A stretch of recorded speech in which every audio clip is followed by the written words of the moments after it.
Hey, what's up guys? It's DarkArmedDuelist, and today I'm here with Noah Lane.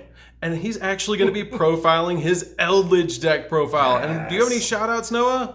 Bud's Place in Alabama all day. Oh yeah, and we're actually doing his Eldlich deck profile for his birthday, so give Noah some shout-outs down in the comments down below and wish Noah a happy birthday. Thank you. So we're going to go ahead and get straight on into this, and thank you, Noah, so much for letting me profile your deck. So let's go ahead and see what you're playing with your awesome Eldlich deck. All right. First thing, pretty standard. You're going to get 2 Golden Lord. Oh yeah. Probably my favorite card in the last like 2 years. His ability just to send a card from hand to graveyard and just target, send something to grave that possibly can resist that being destroyed by card effects is amazing to me. Have you ever considered playing 3? It is so bricky. I get it. And as often as you get something that lets you discard in hand or lets you send from deck, you never want to see one in your hand. I got you. Second up, this card is a godsend. Lord of the Heavenly Prison. This card initiates so many combos. It is insane. Just when you activate a spell or a trap on your opponent's turn, you special summon it from hand, then you can set any spell or trap from your deck to your side of the field. And it is ridiculous combos, and you're going to see one later that I love to do, especially in this format. Oh yeah, and we were actually talking about how you smart players are with that card, because you can protect your back row from Feather Duster with Lord of the Heavenly. Feather Duster, like Lightning Storm. That is such a good play to be able to do. Oh, it comes in so much handy. And then just one card that I use all the time, Anti-Spell. Oh yeah. You'll force the Anti-Spell, have your opponent set anything, activate him, and then you're going to set Harpy's Feather Duster, potentially popping everything. Oh my goodness. So good. That is ridiculous. Next up, Fallen of Albaz. Okay, so you're playing a small branded package in here. Oh, absolutely. His effect allows you to bait out so many hand traps or so many back row things that lets you go into your Eldlich plays and possibly other Albaz plays. Just the effect of saying, oh, I'm going to activate my Albaz, and then you bait their imperm, and then you say, okay, cool, Branded Fusion. Oh, yeah. Is such a handy effect to have. And if they let it go through? If they let it go through, you're getting off some... super poly! You're getting off super poly effects, and then you can go into the Branded Fusion without having to burn your Branded Fusion. I got you. Next up, I actually do run a small Dogmatica package in here. Okay. Just because there are going to be times at the end of the day, this is a Eldlich deck too. So you're going to want to set 3 or 4, possibly 5, and then just watch plays go off, and then your branded stuff is just an additional feature to have. Yeah, and it's really a great card too, because you don't really special from the extra deck all the time. Not barely, even. It might be a first turn play, and then that's it. Exactly. I run the 1 Hex Sealed. Branded players, you know why I run that card. It lets you cheese out so many effect monsters, and it is so... I'm just gonna go ahead and tell you guys. It lets you get out Dragoon. Oh yeah, it does. It's just it Dragoon. Does. It's okay. You don't have to run the bricks. You just get Dragoon. I'll be fair. It's not such a problem card anymore to me. Is it? It's not. It's not, because you can't just make any 2 monsters makes Dragoon. Like you have to play 1 card to make Dragoon. You have to play 1 card, but it's just it's still Dragoon. Yeah, it's still Dragoon. Last of the monsters, the obligatory hand trap, just triple Ash. Oh yeah. There's never going to be a game in Yu-Gi-Oh where Ash does not help you. Oh yeah, no, there's never. I mean, it's a tuner. You can go into different plays with it as a tuner. You can discard it to stop your opponent from searching. It's just the best hand trap. It really is. And then the fact that it's getting reprinted again and it's still probably going to be expensive is hilarious to me. Maybe best hand trap is not the word for it. Maybe most versatile hand trap is No, I even think you had it right. I genuinely think it is the best hand trap. We're going to go into our spells. The very few spells. The very few.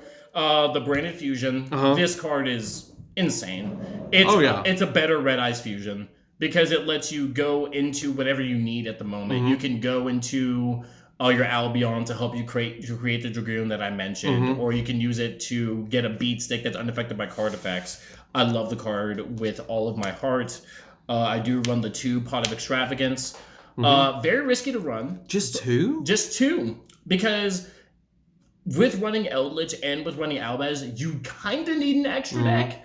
But with 2, it's just okay, I'm going to get either the Floodgate that stops my opponent, or I'm going to get the Extender that lets me keep going. So is it something you don't want to see in your opening hand because you want to activate it turn 3? Depending on the matchup, I do want to see it. Because if I'm playing Sprite, I kind of want to see some of the Floodgates that I already know are going to shut them down immediately. And as a Sprite player, I don't want you to see those floodgates. Exactly the reason why.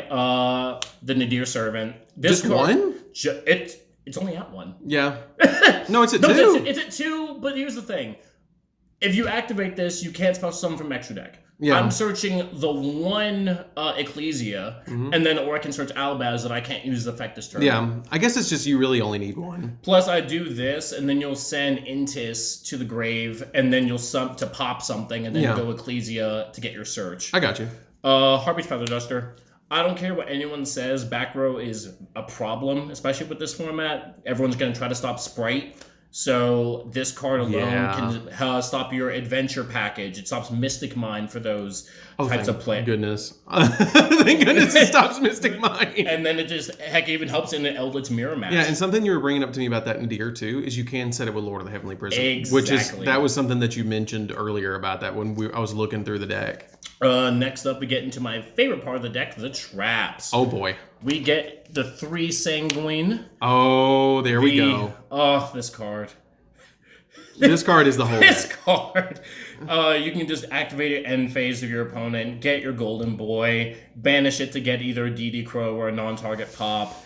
It's such a good card to use. And the fact that it's at 3 is insane to me. Yeah, it is. And I don't think that they'll hit it on this next list. No, never will. I genuinely don't think the card is worth hitting, in my opinion. You're going to get the 2 conk, non-target removal, always good to have. Especially in this day and age where everything has some kind of protection. Just the effect of it being non-target is huge to me. But, which I think is a little bit more important, the Hakiro. This is DD Crow. Yeah, and everyone knows as of right now, DD Crow is a top 3 hand trap, at least in my opinion, right now. So let's have DD Crow with the body. Yeah. Let's have DD Crow as an 1800. DD Crow with 1800 attack and I think 15 defense. Yeah, why not? Exactly. And then just... That 1800 attack comes up a lot more than you know. Would you think about playing 3 Conquistador? 3 Conquistador, probably. But I would have to lose either 1 Hakiro or one of my Floodgates. And once I get to the Floodgates, you're going to see why it'd be difficult for me to get rid of one of them. I got you. But also, we got the 3 Solemn Strike. This is just to stop hand traps. That's pretty much it. 1500 to stop a hand trap. 1500 to stop a hand trap. I'm really not worried about like the other effect of like, oh, negate to summon. That's what Floodgates are for.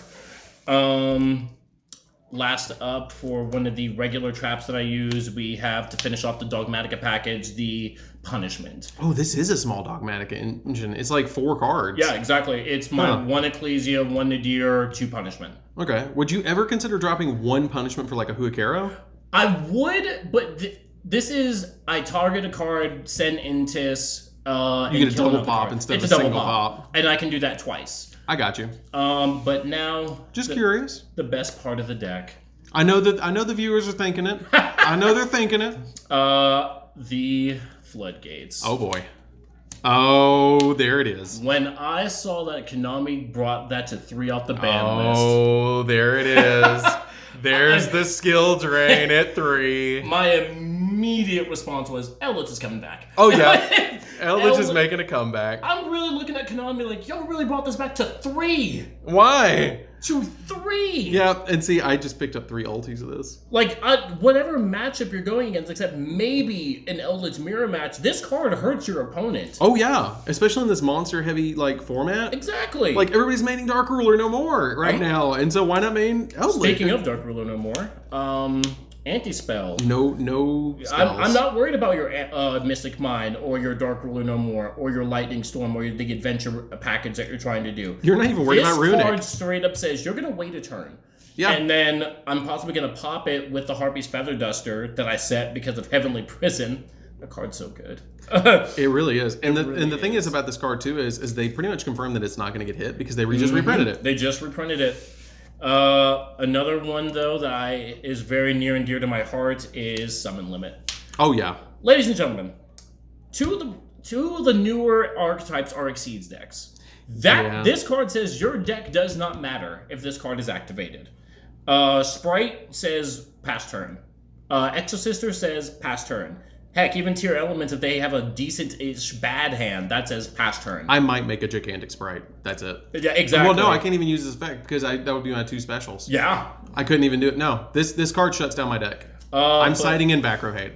I know you are. All sprite players should. But last but not least, what I think is probably one of the more toxic cards in the game, there can only be one. Ooh. This card, it hurt. It's like, oh, wait, you play Eldritch. Why would you play that? Cool. Sprite says, I can't. Exo Sister says I can't. It turns off. And with the branded stuff in here, you do have another boss. Exactly. It's like, oh, cool, but you can't use Akira or you can't use Kong. Cool. That's why it's a 2 in here. Branded Fusion, Albion, going to Dragoon. Yeah, and that's why the Hook Arrow is it too, because you play that. Exactly. So you don't draw too many zombies. But now we go into the extra deck. Okay. Very, very really good main deck, I gotta say. Very well thought out. I tried to adjust it to like, okay, if something gets hit in this format, how can this deck continue to do what it does? How does it pivot? I got you. The one Link Spider, just because if you activate your Conk or your Hakiro during your opponent's end phase, you can go ahead and Link Spider it off. Granted, you're just probably left with a dead monster, or you can add more Link monsters to the deck. Not really my thing. It's a dead monster. They're zombies. It's a dead monster. They're zombies, bro. This is why I'm on your channel. For content like that. But just getting one of your traps engraved, just to get it so you can get your Sanguine, is huge. You do run the 3 Albion. 3 Albion. 100%. Whoa. So, the graveyard effect, right? The graveyard effect 1, and then on 2, if one of them or 2 of them get hit because I use pot on them. Yeah. And so it's just like, oh, well, 2 of them are gone. But if it's early game and your opponent doesn't have either a D barrier or effect Veiler or your Prime, you can go ahead and use his effect to get Dragoon out or one of your other boss monsters out. And it's not fun time for your opponent. Oh, yeah, no. But I do love that the graveyard effect. There's a card that I'm wondering if you have in here that we're getting to. I wonder. Next up, Big Boss. 3 Mirror Jade. 3 Mirror. Once again, I only run a lot of these copies is because Extrav. Extrav is such a good card, but with me mixing a deck that doesn't use an extra deck versus one that heavily uses the extra deck, it's good to have 3 of them. Mm-hmm. That's the only reason I don't run 3 Extrav, rather multiples of the fusions. Yeah, I got you. But this card also, for those who do not know, this card activates its effect for cost to send from the extra deck.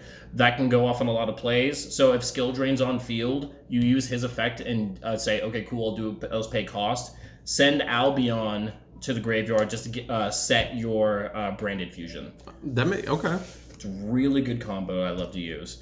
But sometimes you just need something to beat over stuff. You just use the 2 Titaniclad. And it works to search your brandeds. It'll search your brandeds, and then you use Albaz, and I think I use Eldlich. His attack is 3,900. Yeah. And he's unaffected by card effects. Yeah, he does, as long as your Eldlich is on field. Extra monster effect, which is ridiculous.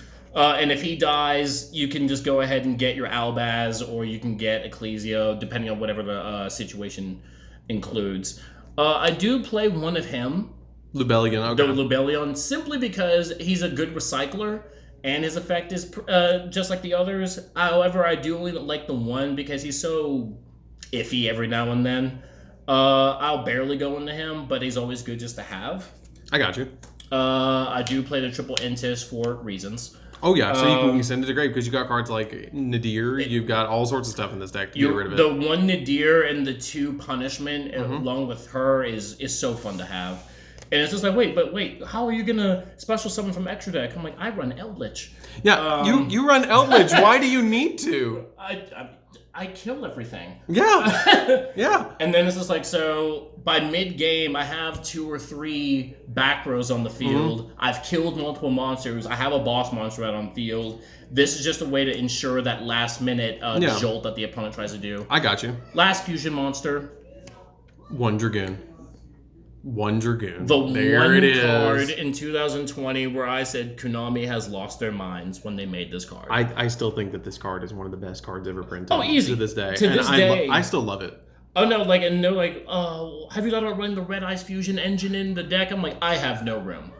I have no room to do it, but the Hex Shield is a 1-card Dragoon. Yeah, it is. It's amazing. Yeah, because you just activate the Branded Fusion, and then you go Branded Fusion to Albion, and then Albion into Dragoon. Last extra deck monster, Gustav Max. Oh, yeah, of course. Ladies and gentlemen, Heavenly Prison is a level 10, and so is Eldlich. So you kill, let's say you would swing twice with both your monsters. Oh, I have like 1,000 left or 1,500 left. That's adorable.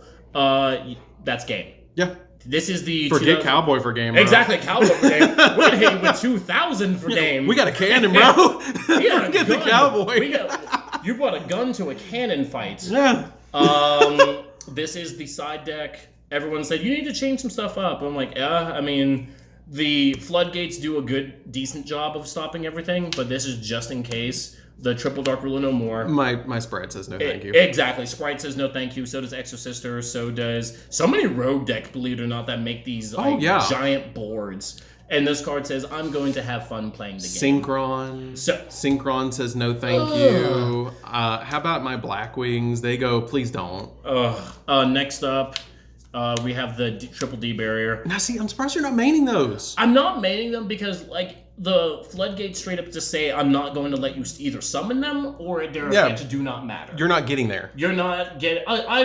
second summon, that's cool, summon limit. Yep, you're not getting there. Nope, you're not doing that to me today.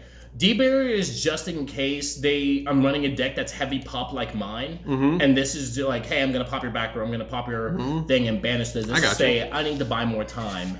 I got you. Is my thought process on it. And this is where people start to question me.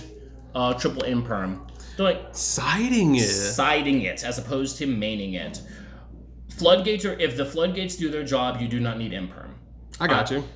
Plus, between you and me, I'm kind of poor and are waiting for droplets to come out, and then I'll main them. More repents for droplets. I don't blame you. I don't even have droplets. Really? I don't even have droplets myself. Oh my god. So I don't blame you. But it is still a good card. That's why I decided to at least side it. But if the back row hate that you do is supposed to do their job, I'd rather choose that. I do run the triple Nibiru. Nibiru is one of those weird ones where I was thinking about maining it over the Ash. But I'm just like, okay, so Adventure Package still exists. Mystic Mind still exists. It does. And I'm just like, okay, they get by their third summon now, they have a negate. Oh, there's Gustav Max. He's burning 2,000 per game. He's outside burning for 2K per game. He's out there, bro. Somebody else is playing Eldlich outside. I heard the trade. Hey, that's my deck. Last of the side deck, and this is where people also like to question me. Gamma Seals. Gamma Seals and a Mothra. Just because if I side all three and I don't want to see 2 Gamma Seals in my hand. I at least want to be able to see a Gamma Seal in this just for a free summon. But at the end of the day, this is just removal. And it's like, hey, I have big summon monster. No, you don't. Nope. Or Wind Barrier statue. No, you don't. Oh god, Wind Barrier statue. Oh no. Thank you for that, Konami, for getting rid of that. But that is my deck profile. So thank you so much, Noah, guys. Make sure that you give Noah some birthday comments down in the comments down below. And thank you for letting me profile the deck. It's a really awesome deck. I really like the way that you built that. That's really cool. But the one card that I was actually thinking was going to be in the extract was Blue Eyes Tyrant Burst. Or Tyrant Dragon. Because you can retrieve your traps. That was the only card that I was like, I want to see if he's playing that. So that was just the only card. I've seen builds run it, but now you have me thinking things. I liked it because I didn't want to risk losing everything to Extrav, so I did over multiples of the fusion ones. Gustav Max is amazing in time. Dragoon is one of the best boss monsters ever. Yeah. Intis just kills anything when it dies. And then just you have Mirror Jade. Yeah, I got you. I'll gladly wait on retrieving traps and trusting my floodgates over the one possible of me recycling my traps. I got you. Well, thank you so much, Noah, for doing that. I really appreciate it. It's a really cool deck, and happy birthday. I really appreciate it. This is actually going out on Noah's birthday, so give him some love down in the comments down below, and we'll see you guys in the next video. See you later, guys.